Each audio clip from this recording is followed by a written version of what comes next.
Ooh, ooh, ooh. Ladies, gentlemen, gamers, and fellow Genshin Impact lovers, as well as haters, welcome back to another, I guess, video content reactionary coverage series, I think? Because this is something I don't do very often at all. Today, we are here partly because I'm really using this as an excuse, partly to react to the Aino trailer, which already has its own nuances because she's a 4-star, not a 5-star. And I usually don't give a flying fuck about the 4 stars. But as I just said, I'm using this as a pseudo excuse to really say my opinions so far on Genshin, anything new that's pissed me off, and to kind of look at another video that's out too that I didn't want to make its own separate reaction for. So we're basically fitting three things into one here: the Aino reaction, my opinions on everything, including the reaction, and a special little reaction as well that I thought was kind of shitty, but I do anyway. So, in terms of Aino, and this is where I'm probably going to say most of it, well, I could say most of it beforehand. I want to say most of it after the trailer reaction, but we'll stick to after, actually. I have a lot of things to say about Nod Cry so far, but let's just take a step back. Let's, for the first time in a long time, watch the trailer first and then talk about stuff, because this is its own nuance. So either way, let's take a look at this trailer. Let's see if there's any good music, because sometimes they surprise me with how good the music is. Number two screws. Where Oh, the heck did I put my god number damn two it. screws? Oh, the music is already going to be good. It's mad colorful, too. This really does sound like a kid's melody. Oh my god, she fucking hit it. Ooh, okay, it's nice and upbeat, alright. Ooh. Oh, the rain stopped. Yay, she's riding like a pony. Look at her. Oh my goodness. That's fucking hard. This shit looks so crazy. What is this? Working. Oh, Cheater. who's a cheater? I like how the Upgrade thing is just like complete. carrying Aino her. operational stability increased. Look at the Clink Clank This is what Legion. robots feel like when they get an upgrade. Ooh. Ooh, this thing is so stupid. Chew on this. And then here we have the obligatory combat scenes. Oh, they are working with such shit, by the way. Ding dong water bomb. Ding dong water bomb, there it is. Alright, upgrade complete. Time to treat myself to a tasty snack. Yeah, as if she needs an excuse. So, that was the trailer for I Know. So, the reason I'm laughing is because sometimes I just can't believe I'm a 27-year-old man and I'm seeing what I'm seeing, right? A lot of the things and a lot of the times, these games, if you grow up with them, sometimes you should really grow out of them. And a lot of the things are not really for everyone. And as you grow older, I think a lot of the things are really not for me anymore. But this is where overall the trailer was cool. But to give my quick opinions on Aino, which will then spiral, hopefully, not into the abyss, but into my opinions on Nod Cry, and I almost say Natlin every time. This is where I think it's the exact same thing that basically happened with Natlin, except better, believe it or not. Now, I am one of Genshin's biggest haters, and I still consider myself in that pond, right? But I have to give credit where credit's due, and there's going to be a lot of asterisks and a lot of I don't want to say parentheses, but a lot of context needed with these statements I'm about to make. Oh, excuse me. Overall, though, for those of you who don't know, Natlin basically I thought was stupid. I thought was dumb, and going into it, I was like, man, I'm gonna hate this region. It's not gonna be as good as Fontaine. Fuck this shit. Lo and behold, Natlin was okay. The story was whatever. The actual region was actually quite enjoyable. I think aesthetically it was nice. I mean, it was fucking huge. And the Kugasora mechanic was whatever, but, you know, us getting the characters that actually gave us good movement abilities in the overworld was a godsend blessing. Thank you, God. But basically, I came in with some hate, and then I came out with semi-okay feelings. Nod Cry is basically that, but on roids. I came in and I'm kind of doing this in the opposite order that I just said, but I came in thinking it was going to be dumb, it was going to be ass. It's basically a filler region they had to push in because Shinazunaya is not done yet. And we can kind of go to Aino from here. Aino, I thought was really dumb, was really stupid, and I was like, yeah, she kind of looks like a 4-star, whatever, right? This is where, oh lord, how wrong I was. Now, there's a lot of different, angles I like to tackle this with for the characters specifically. Lore, looks, meta, combat prowess, and competition. A lot of these are out the window because Aino's a 4-star. There's no competition because she's a 4-star, unless you're not rolling on the banner at all, but that's for the 5-stars, not for the 4-star. You get Aino for free anyway, although C0 Aino is kind of shit. But meta doesn't matter because you're supposed to eventually get them C6 if you're an actual normal player. This is where look-wise and lore-wise I think it's the most important. Obviously, Aino's a little girl, but that plays really well into her lore.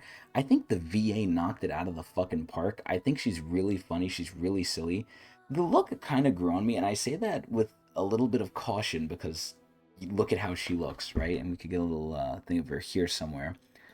But I think she's just hilarious. I think she's an extremely funny character. And the main thing that's surprising to me is as a 4-star, she is very glazed. Look at her. She looks like she's just dangling there. I think it's so funny. So obviously, she's an orphan who's a genius. That's basically it. And it's so funny how far they push this because she also got the event kind of centered around her too, where one of her robots was stolen and she basically was about to go on a rampage. And Anefa basically said, with high accuracy, I think, if Aino uses her genius for destructive capabilities, KRAI is in trouble. And it is so funny to see that. It's funny to see how consistent it is too, because in the lore, everyone knows Aino. She basically built Nasha Town. Might as well have. She built the canon that's very relevant in the story. She built a lot of stuff. And everyone knows she's smart. And even the Fatui, the Frost Moon Scions, and the migrants and miscreants of Nasha Town don't want the smoke with her. They don't. They want to stay out of her way, which is hilarious because she's really fucking smart. It almost makes me wish low-key she was a 5-star and they put more effort into her kit because her kit is very bare bones, very simple. Realistically, you're just using her for reactions or for Ascendant Gleam, which I'm not even going to get into describing if you don't know what that is, but it's a gameplay mechanic. But I think she's really funny. I think the lore is great for her. I think her story is funny. The VA, like I said, is amazing. And Aino's really good. I actually really ended up liking her. I think it's hilarious. Now, this is where the thing that helps Aino, and the thing I've noticed with KRAI, is they really stepped up the storytelling. Not just the VAs, because the VAs, that's a hit or miss sometimes for me. But in terms of the story, the lore, and just what we see in KRAI, it has been almost like nuts to butts action. There's almost to me no part in Act 1 and 2 that was like, damn, this is kind of boring. I wish we just got through this. There's a little bit times where it's slow. Not everything's going to be 100%. But the KRAI story has been absolute amazing. I so far think this Act 1 and 2 has been the best Act 1 and 2 in the game out of every region. I think it's fucking god amazing. It is so good. I don't want to spoil anything for those of you who haven't seen it because this is mainly supposed to be an Aino reaction, even though it's not. But yeah, I am loving KRAI. Now, that's not to say I love Genshin. That's not to say Genshin is absolved of its sins. But I came in here thinking I was going to hate KRAI, and I still do hate Genshin as a whole because the weapon banner sucks, the resin system sucks, and the overworld movement system is outdated and trash. And these are just not arguable. These are just how it is. But this is where everything else has kind of seen an improvement. The region is beautiful. It's amazing visually. It's probably so far, if not tied for my favorite region with Fontaine, probably my favorite region. The music, as always, slaps like crazy. Everything has just taken a step up. Now, again, some things are not up to par, up to what normal standards should be, especially when you look at Wuthering Waves. But this is where I have to give credit where credit is due, and they did do things better than they have ever done before, which deserves praise. But they still need to do better and need to hit a certain baseline, which in the future, like I said, they fix the resin, they fix the weapon banner, and then they fix the overworld movement. Perfect. Please, to dear God, just give us a resident reserve system. I don't understand how we're at 6.0 and we still don't have that shit. But either way, that's kind of my opinions on Aino and Not KRAI as a hopefully TLDR version, because I could go way deeper, but I would have to spoil things too. But either way, there's one more thing I want to look at here that's separate from Aino, and this is the Tevat's Adventures commemorative video, the 5th anniversary letter, because now in game we're finally starting to get our 10 shots and our other 10 shots and all the gifts they said in the live stream. So that's cool. And then they have this, which is a commemorative video, which I thought, you know what, might as well watch it for the video too, just to append it and make it a little longer. Not that I needed help with that, really. So let's take a look at this, and let's take a look at the journey while I provide some great commentary. Let's take a look. So here we have this stupid little one, which we actually get to name, and I didn't even do the full story here, even though it's a world quest. It's not active, so who cares? There we have Utabiti, and Mualani. The one thing they will always get me with is the chibis. I love the chibis. Yeah, we're gonna see some nice stats here. Not specific to us. Oh, Nahida. Why did they just skip Fontaine? But either way, they're saying percentages too of like how many people did this and that. Oh my god, look at Mawika and Silali, and the guy who should have become a character, Capitano. And then from here we're moving to Liyue. Wow. So it's weird because they're showing things in the corner here that are not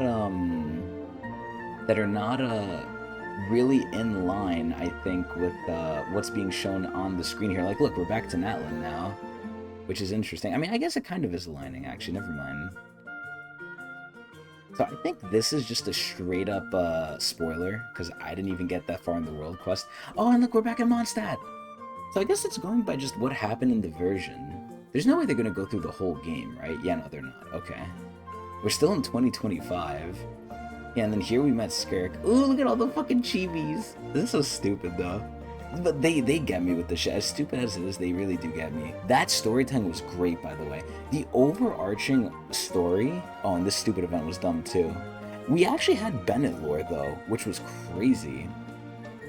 But, yeah, some of those anniversary music videos are actually really good, too.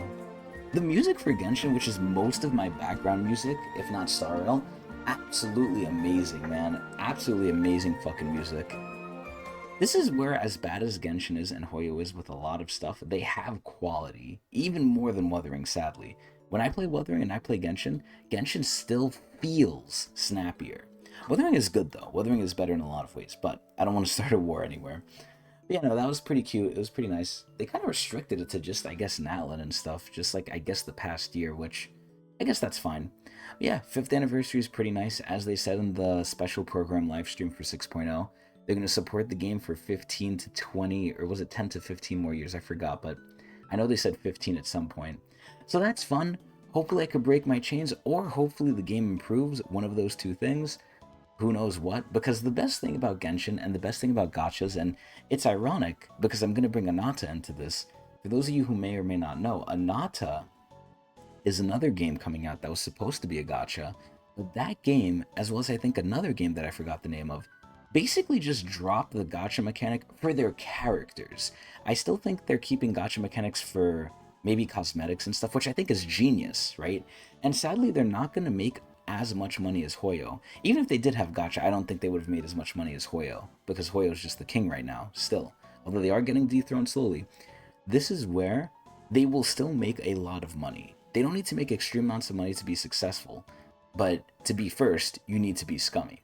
This is where games can live and thrive without gacha on the character side of things, which it's better for the consumer, it's not better for the company, but where's the fine line, right? I don't want to go too deep into this topic because this could be its own separate video, but Anata is coming out with its own separate thing, and sadly, I'm not as interested in it in certain ways because it's not a gacha. The great thing about gachas to me is you feel a sense of false accomplishment when you play the game for a long time. And I say false because realistically it's not accomplishment, it's luck and just grinding. There's no real skill involved, and you can always open your wallet to actually get what you've been trying to grind for anyway. So it kind of invalidates a lot of things if you open the wallet, at least to me. But regardless, I like the idea that at least over time, by getting all these characters and stuff, I'm sort of, yeah, I'm playing the game with power creep, but it feels like I'm progressing and I'm adding more to my account and I'm getting more value.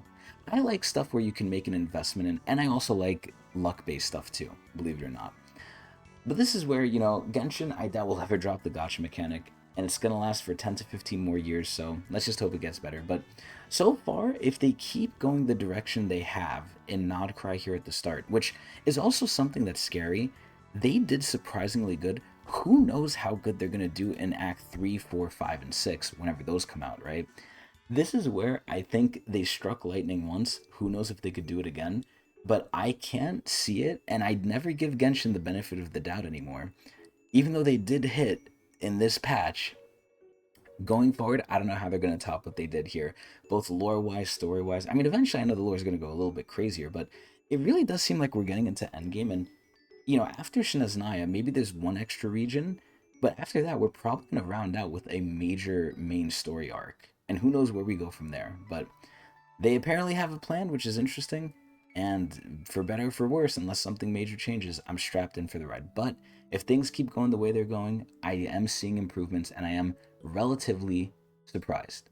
But either way, I know it's great. Not Cry so far is actually great. I'm actually enjoying it, and I'm looking forward to the future. And I never thought I would say that for a long time in Genshin Impact. But either way, that's it for me from this overbloated, overlong Aino reaction, which isn't really an Aino reaction.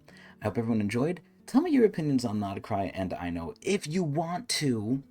And if you want more of me, watch me at Twitch TV/Tecnics channel.